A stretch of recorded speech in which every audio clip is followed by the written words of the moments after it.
El ranking incómodo, ¿cuáles son los 15 peores autos de la historia? Así como hay modelos del sueño, la industria también guarda fracasos importantes. Por problemas de calidad, diseños reprobados, fracasos comerciales, estos son algunos de las peores creaciones de las marcas. Romper el molde. La osadía de salirse de los estándares comunes le ha dado a la industria automotriz muchos de sus éxitos más rotundos. Quienes arriesgaron con talento y estilo son quienes hoy les ponen el apellido a las creaciones más legendarias. Por supuesto, existen también quienes se aventuraron en planes de alto riesgo sin la audacia o el criterio necesarios. O a veces, simplemente, pensaron a destiempo. No hay distinción de marcas entre los reveses más estruendosos de la historia del automóvil. Cada fracaso es una marca indeleble y condicionante que varios ni siquiera han podido superar. Durante más de un siglo, cada clientela se encargó de castigar el atrevimiento desmedido y la carencia de talento. Y por eso surge este ranking con los peores autos de la industria. Engloban problemas de calidad, diseños reprobados, fracasos comerciales, estrategias erróneas. No son los únicos, pero atesoran notorias falencias mundialmente reconocidas. Ford Edsel. Con el Edsel, Ford perdió $250 millones de aquella época en 3 años. Podría considerarse el mayor fracaso comercial en toda la historia de Ford Motor Company, a tal punto que puso en riesgo a la compañía. Nació como respuesta a la recesión económica que Estados Unidos enfrentaba en 1957, la marca pretendía impactar con un modelo familiar de bajo costo, pero para ello resintió sus niveles de calidad. El Edsel, tal el nombre del hijo de Henry Ford, fue muy castigado por la prensa, porque emitía muchísimo humo, tenía una caja de cambios que se trababa, una dirección imprecisa, las puertas no cerraban bien y el motor V8 de 5.4 con 3 gastaba unos de 30 litros cada 100 kilómetros. Imposible de usar aún en aquellos tiempos. Entre julio de 1957 y enero de 1960 se construyeron 110.847 unidades del Ford Edsel, cuando la marca había calculado vender entre 100.000 y 200.000 solo el primer año.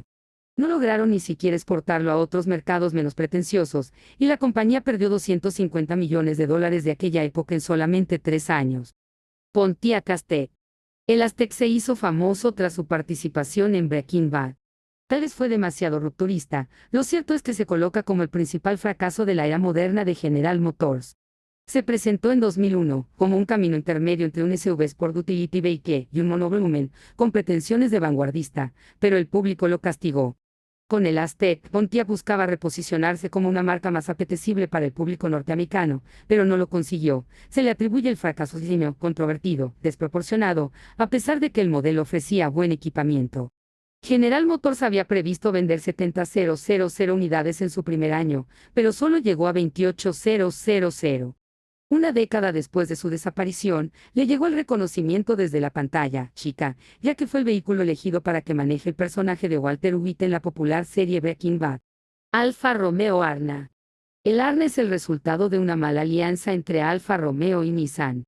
Fue el resultado de la estrategia de Alfa Romeo para expandir su gama y acomodar una economía golpeada de la compañía a principios de los años 80. Como solución aparece entonces una alianza con Nissan. El resultado, lo que se considera el auto italiano más feo jamás construido. El Arna por la unión Alfa Romeo-Nissan Auto Vehicle fue presentado en 1933 y había sido construido sobre uno de los modelos más antiguos de la marca japonesa, el Pulsar. La firma italiana aportó los motores, caja de cambio, parte mecánica, del Alfa Sud, un modelo también controvertido. No había muchas posibilidades de que aquel invento funcionara. Y así fue. De los 450.000 vehículos al año que Alfa Romeo había previsto comercializar, solo se vendieron 27.974 unidades en 3 años. Sundap Janus. El Janus, resultado de un fabricante de motos que incursionó en la industria. Una configuración polémica, con puertas en el frente del vehículo y también atrás, en lugar de los laterales, puso al Janus en jaque apenas vio la luz. Pero aquello tenía una explicación. Sundap, su fabricante, era un prestigioso constructor de motos establecido en Nuremberg, Alemania, que había decidido incursionar en la industria del automóvil. El Janus, con rasgos derivados del universo de las motos, fue entonces su primer y único modelo. Se trató de un mini auto, con una configuración 2+2 inversa, es decir, con los respaldos de los asientos en contacto. Tenía un motor de 250 3 de 14, desarrollaba una velocidad máxima de 50 km por hora. Se fabricó de 1958 a 1959 y su registro de ventas es claramente olvidable. AMC Gremlin. Polémico diseño para el Gremlin, con la cola bruscamente cortada.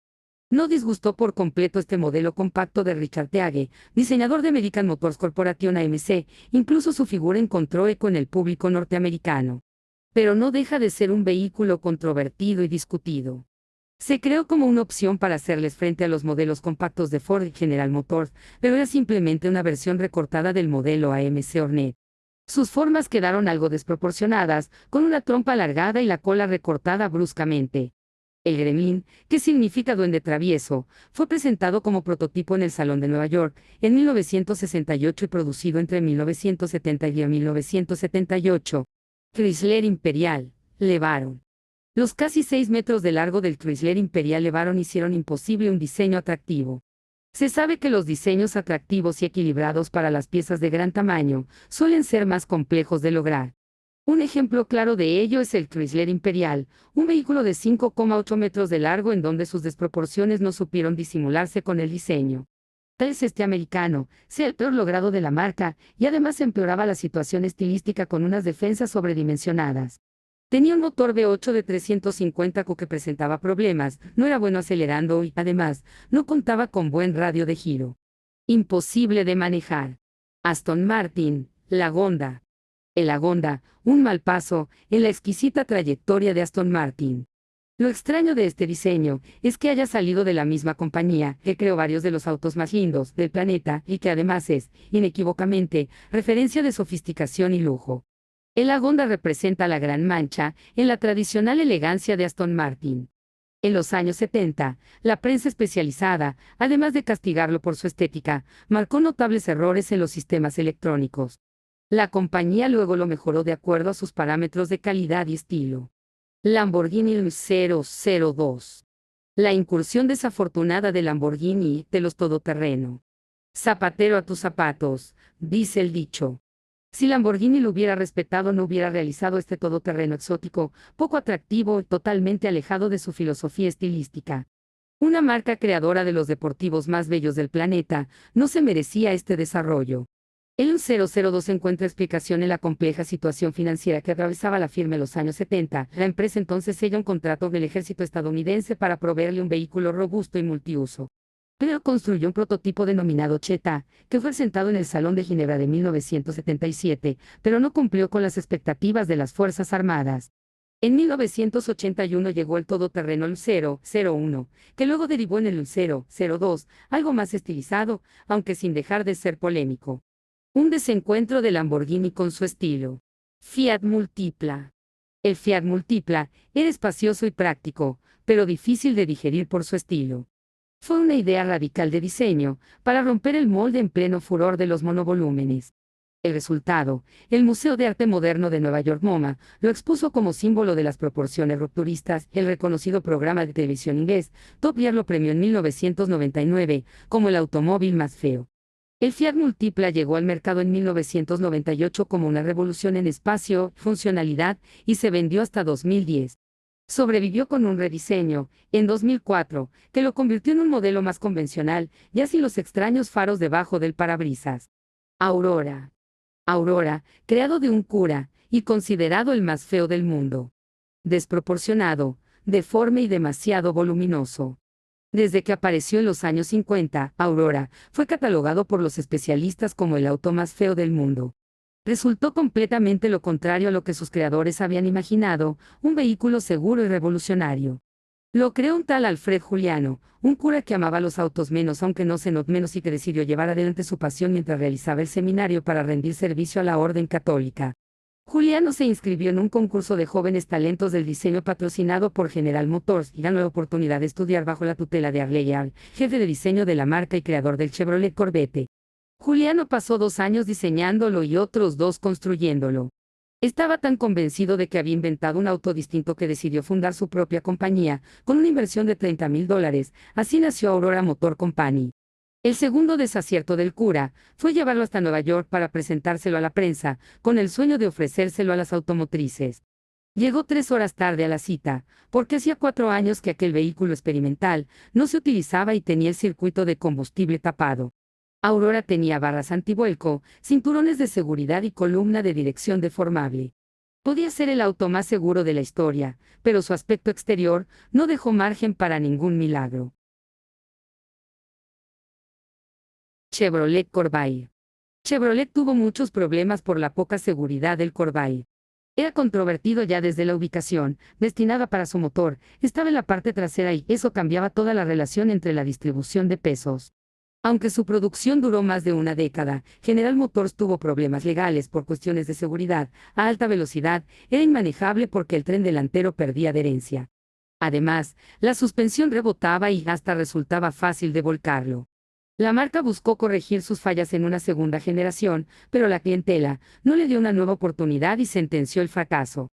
Trabant. El Trabant tenía el tanque de combustible sobre el motor. Insólito. El Trabant fue el auto del pueblo de la Alemania comunista, aunque mucho menos confiable que el mítico escarabajo, ante la falta de materiales y los escasos recursos de los que se disponían detrás del muro de Berlín. Comenzó a fabricarse en 1957 noviembre, en la entonces República Democrática Alemana, y su producción se detuvo el 30 de abril de 1991. En esas 3 décadas, se fabricaron más de 3 millones de vehículos, desde el pionero, IFAC 50, con un motor de 2 cilindros y a 18 caballos de potencia, al 1.1, con 42 caballos, que se produjo hasta 1990. Sufrió por un sistema de fabricación ineficiente, no ofrecía lujos, sus parámetros de seguridad eran nulos y disponía de un detalle que marca su concepción primitiva. El depósito de combustible estaba encima del motor. El 360 fue el primer auto popular de Japón, pero con poca eficiencia en su mecánica. Fue el primer auto popular de Japón, nacido luego de la Segunda Guerra Mundial. En aquel entonces, el gobierno japonés sancionó la ley que fomentaba los vehículos menores a 3 metros de largo con motores de 360 con 3 de cilindrada. Subaru crea su propio modelo con aquellos parámetros. El objetivo era satisfacer las necesidades de quienes soñaban con su propio vehículo en la dura etapa de posguerra. Con aquellas necesidades y limitaciones nació el 360, equipado con un motor de 2 cilindros en línea y solo 25 caballos, acompañado por una caja de 3 marchas. Su motor no estuvo a la altura y fue considerado uno de los peores autos de aquella época, aunque curiosamente a partir de allí, Subaru cimentó su prestigio como una de las más confiables del mundo. Renault Dauphine. Al Renault Dauphine se le oxidaba rápidamente la carrocería. Lanzado en el Salón de Ginebra de 1956, el Renault Dauphine es uno de los modelos franceses más cuestionados. Su carrocería fue construida con metales de muy baja calidad y se oxidaba rápidamente, y la mecánica no acompañaba. Tenía un motor de 4 cilindros y 31 caballos en posición trasera, con una caja de 3 marchas, y máximo, alcanzaba una velocidad de 117 kilómetros por hora. Fue muy criticado por su deficiencia mecánica, aunque vendió más de 2 millones de unidades en todo el mundo. Tuvo mucha vinculación con el mercado argentino. En julio de 1960 salió el primer Renault Dauphine nacional, fabricado bajo licencia por Industrias Kaiser Argentina. Durante 2 décadas, en la fábrica cordobesa de Santa Isabel, se construyeron 34.565 unidades. Es un auto muy recordado, que motorizó a muchas familias, aunque ello no eclipsa sus falencias. Ampicar. El invento que no fue auto ni barco. Igual se vendieron cerca de 4.000 unidades. Fue el primer auto anfibio para pasajeros que se haya inventado. Fabricado en Alemania y vendido principalmente en Estados Unidos, el Ampicar se quedó a mitad de camino, no fue ni un buen auto ni un buen barco. El problema que su fabricante no pudo solucionar fue el del hermetismo. Su performance también lo condenó. En el agua, iba como máximo a un secund/H, y las prestaciones en el asfalto eran más que discretas. Se vendieron cerca de 4.000 unidades entre 1961 y 1968. Un castigo a la osadía desmedida.